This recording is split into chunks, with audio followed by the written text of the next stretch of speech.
Chapitre 9. Remise des prix.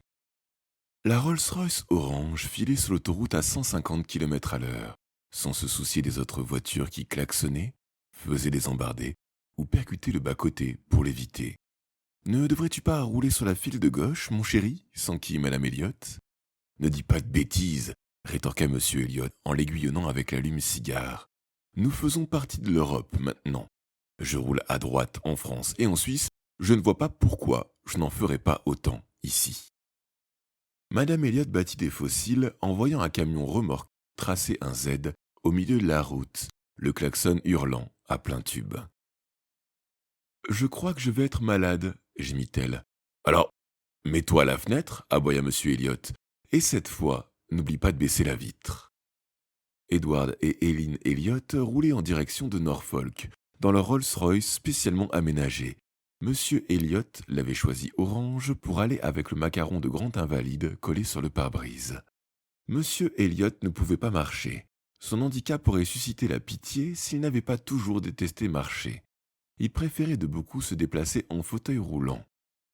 Edward Elliot était un homme petit et rond, avec plus de poils dans les narines que sur le crâne. Eileen, sa femme, mesurait 30 cm de plus que lui. Mais elle était affublée de tellement d'attributs factices, cheveux, dents, ongles et cils, que l'on devinait à peine à quoi elle ressemblait vraiment. Monsieur et Madame Elliot n'étaient pas seuls dans la voiture. Une petite femme, toute ratatinée dans sa robe en coton beige, se tassait sur la banquette arrière. Elle avait le teint très pâle, les dents de travers et du crin de cheval à la place des cheveux. Mildred Elliot était la sœur de Monsieur Elliot. Après 11 ans de mariage, son mari s'était récemment résigné à mourir d'ennui. Pendant les obsèques, sa veuve n'avait pas cessé de bavarder, jusqu'à ce qu'un croque-mort la fasse taire, d'un coup de pelle.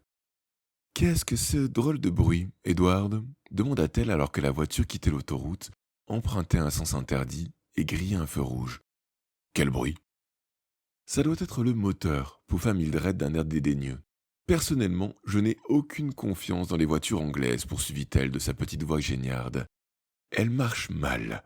Tu aurais mieux fait d'acheter une de ces merveilleuses voitures japonaises, Edward. Les Japonais savent fabriquer les voitures, eux, au moins. Pourquoi les voitures anglaises marchent mal s'étrangla Monsieur Elliot en braquant violemment le volant, ce qui eut pour effet de projeter la voiture sur le trottoir.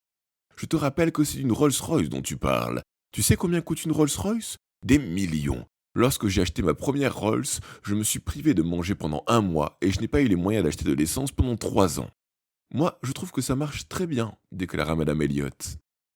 En guise de démonstration, elle fora son index dans l'allume-cigare. Il y eut une étincelle suivie d'un court-circuit sur le tableau de bord. Madame Elliot s'était électrocutée. Les Japonais seraient incapables de fabriquer une Rolls-Royce, reprit Monsieur Elliot en débranchant sa femme. Ils ne savent même pas dire Rolls-Royce. Il mit le pied au plancher. Il avait dû prendre le mauvais chemin car il fonçait maintenant sur un passage piétonnier. Femmes et enfants se jetaient à l'abri derrière des bacs de fleurs. « Qu'est-ce que cette route ?» pesta Monsieur Elliot. « Les Japonais ont des routes magnifiques, dit Mildred, et des trains rapides comme des flèches. Tu ne vas pas tarder à en recevoir une de flèche, grommela son frère. Il écrasa la pédale d'accélérateur. La Rolls-Royce bondit en travers de la chaussée, traversa un petit parc et reprit la route de Norfolk. 2 heures plus tard, ils étaient arrivés. L'école était inaccessible en voiture, même en Rolls-Royce. La dernière partie du trajet s'effectua en bateau. Monsieur Elliot quitta sa Rolls et, assis dans son fauteuil roulant, il s'élança sur la jetée en bois qui s'avançait dangereusement au-dessus de l'eau. Là les attendait un vieux chalutier et un non moins vieux marin. À la vue de Monsieur Elliot, il se leva de sa chaise. « Vous êtes des parents d'élèves ?» Monsieur Elliot examina l'homme d'un air de dégoût. Avec sa barbe noire et son anneau à l'oreille, il paraissait sorti tout droit d'un film de pirate. « Oui, » répondit Monsieur Elliot. « Vous pouvez nous emmener là-bas ?»« Sûr que je peux, et je vous ramènerai. Je fais ça à longueur de journée. » Puis il cracha vigoureusement et ajouta « Les parents, je me demande bien à quoi ça sert. »« Quel est votre nom ?» demanda Monsieur Elliot. « Bain de sang, capitaine Bain de sang, » répondit l'homme qui d'un coup se mit à loucher. « Et ça, c'est votre ravissante épouse, peut-être bien. » Monsieur Elliot jeta un coup d'œil à Mildred que son énorme sac à main dissimulait à moitié. « Ce n'est pas ma femme, et elle n'est pas ravissante, » répliqua Monsieur Elliot. « Ma femme est sous la voiture. Ça y est, je l'ai repéré, s'écria à ce moment Eileen Elliott en se redressant. Sa tête heurta le tuyau d'échappement avec un bruit sourd. Couverte de cambouis, des pieds à la tête, elle serrait une clé dans sa main et une autre entre les dents. Tu as dû casser un cylindre en roulant sur le cycliste tout à l'heure, expliqua-t-elle en rejoignant les autres sur la jetée. Fabrication anglaise, commenta perfidement Mildred à mi-voix. Arrachant une clé à sa femme, M. Elliot frappa sa sœur avec et conclut « Maintenant, montons dans ce bateau ». Quelques minutes plus tard, le capitaine bain de sang larguait les amarres et le chalutier mettait le cap sur l'île, crachotant et vomissant de la fumée noire. En observant le capitaine assis à la barre, M. Elliot fut surpris par l'éclat de ses mains, des mains de fer. « Aluminium !» s'exclama bain de sang en remarquant le regard du banquier posé sur lui. Il frappa ses mains l'une contre l'autre, produisant ainsi un étonnant bruit métallique. « J'ai eu les mains arrachées il y a 1 an. Maintenant, elles servent de nourriture pour les crabes. Les garçons ont fabriqué celle-ci dans un atelier de métallurgie. Jolie, hein ?» Ravissante, acquiesça Madame Elliot avec un faible sourire. La brume légère stagnant à la surface de l'eau se dissipa soudain devant le bateau, qui avançait en haletant comme un asthmatique. Et les falaises à pic de l'île du Crâne apparurent, au milieu des noirs rochers aiguisés sur lesquels les vagues venaient se briser. Le chalutier accosta le long d'un ponton. Puis Grégor, grimaçant et riant sous sa cape, les conduisit en voiture le long d'un chemin escarpé, le chemin de l'école. « Je ne suis pas sûr d'apprécier beaucoup les responsables de cet établissement, » remarqua Madame Elliot. « Après tout, tu paies des sommes folles pour la pension de David, Edward. »« Rappelle-moi d'en parler au directeur, » dit M. Elliot. « D'accord, mais surtout n'oublie pas d'en parler au directeur. »« Pas maintenant, très cher, » soupira M. Elliot en cognant sa femme derrière l'oreille. La voiture s'arrêta. Mildred en descendit en poussant un petit cri.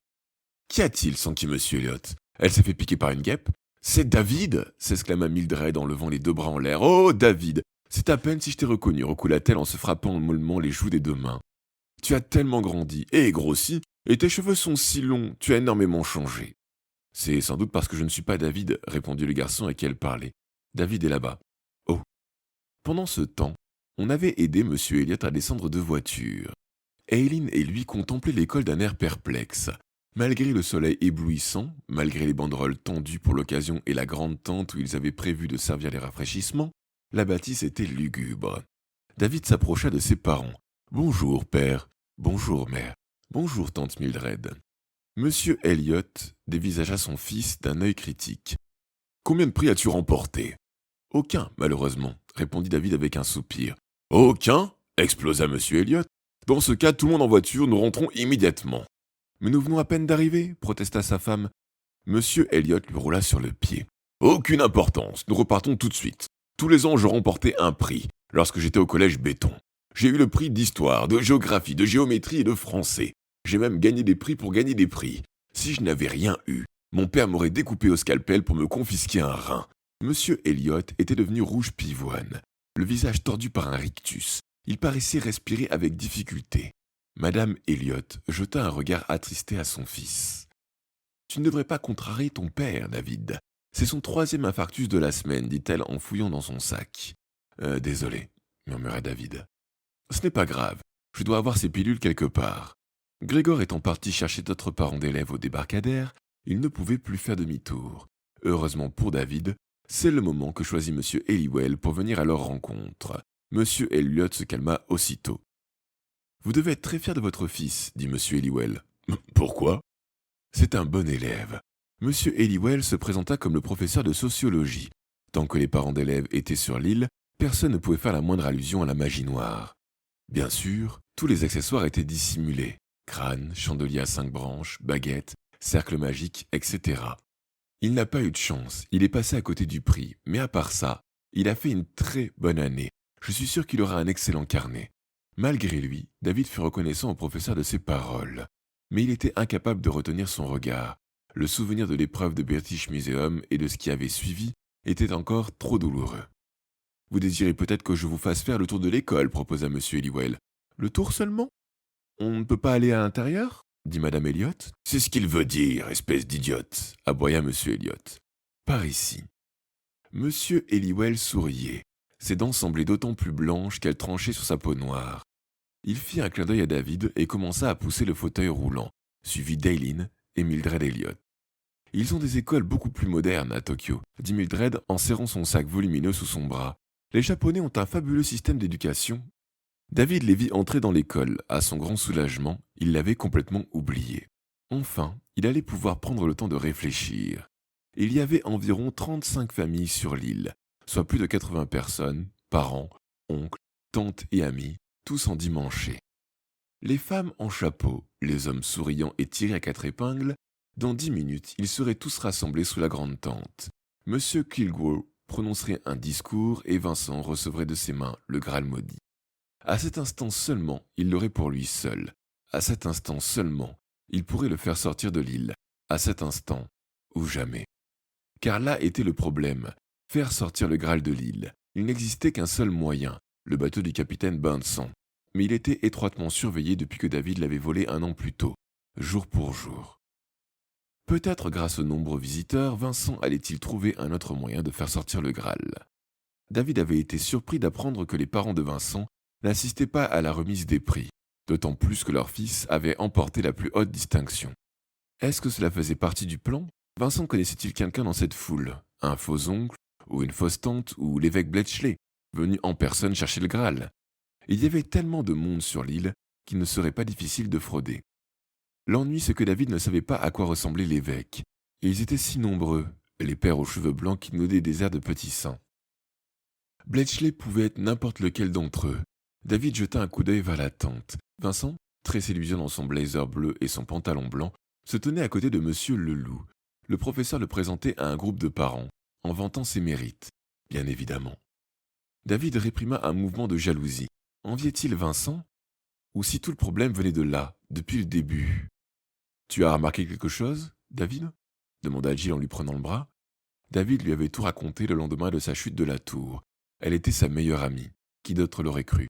Il va sans dire que la convaincre n'avait pas été une mince affaire. Ils étaient retournés ensemble dans la tour est, mais bien sûr, papier, livres, chauve-souris, toutes les preuves s'étaient envolées. Jill, d'abord sceptique, avait finalement consenti à l'aider. Non, je n'ai rien remarqué, dit David en secouant la tête. Tout est normal. Mais je sais que ça va se passer aujourd'hui, Jill. Et bientôt... Tu ferais peut-être mieux d'aller trouver Monsieur Kilgore. Pour lui dire quoi? Il ne m'écouterait pas. Attention, je crois que tes parents reviennent. Tu veux que je te les présente? Non merci, répondit Jill en s'éloignant. Mais elle s'arrêta au bout de quelques pas, pour ajouter « Ne t'inquiète pas, David, j'ai l'œil sur Vincent. » Non loin de là, Vincent tourna la tête dans leur direction. Avait-il surpris les mots de Jill? Monsieur Halliwell rejoignit David, poussant toujours le fauteuil de Monsieur Elliot. « Une excellente école, se félicitait celui-ci. Je suis agréablement impressionné. Bien entendu, je trouve un peu curieux de mélanger les filles et les garçons. Au collège Béton, il n'y a que les garçons. Même la femme du directeur est un garçon. Mais c'est le progrès, je suppose. » En effet, répondit poliment Monsieur Halliwell. Maintenant, veuillez m'excuser. Le professeur s'éloigna rapidement vers la tente. Monsieur Elliot se tourna vers son fils. « J'ai pris la bonne décision en t'envoyant ici, David. Ton père prend toujours d'excellentes décisions, renchérit Madame Elliot. J'ai suggéré à Monsieur Halliwell d'utiliser davantage le fouet, poursuivit Monsieur Elliot d'un air satisfait. Comme je dis toujours, une bonne correction ne fait de mal à personne. Mais, chérie, objecta Madame Elliot, si ça ne fait pas de mal, à quoi ça sert? Mais non, ma chère, ce que je veux dire, c'est que... Avant que Monsieur Elliot ait pu expliquer sa pensée ou fait une démonstration, la cloche sonna. David vit que les parents d'élèves avaient déjà commencé à converger vers la tente. La remise des prix va avoir lieu, annonça-t-il. Monsieur et Madame Elliot, Mildred et David se joignirent aux autres. Mais la foule était si dense et l'entrée si étroite qu'il fallut une bonne vingtaine de minutes pour que chacun puisse s'asseoir. David parcourut des yeux les rangées de chaises alignées sur l'herbe, l'estrade dressée au fond de la tente et les professeurs assis juste derrière. Au premier rang, Vincent attendait la consécration. Monsieur Kilgore se leva et tout le monde se tut. Mais quelque chose clochait. David jeta un regard circulaire à l'assemblée. Quelque chose? Mais quoi? C'est alors qu'il comprit. Tout près de l'entrée, il y avait un siège vide. David ne saisit pas un traître mot du discours de Monsieur Kilgore. Il scrutait les rangs du public, pressentant déjà ce qu'il allait découvrir. Il ne s'était pas trompé. Le siège vide. Jill. Elle avait promis de surveiller Vincent, et Vincent avait surpris ses paroles. Maintenant, Jill avait disparu.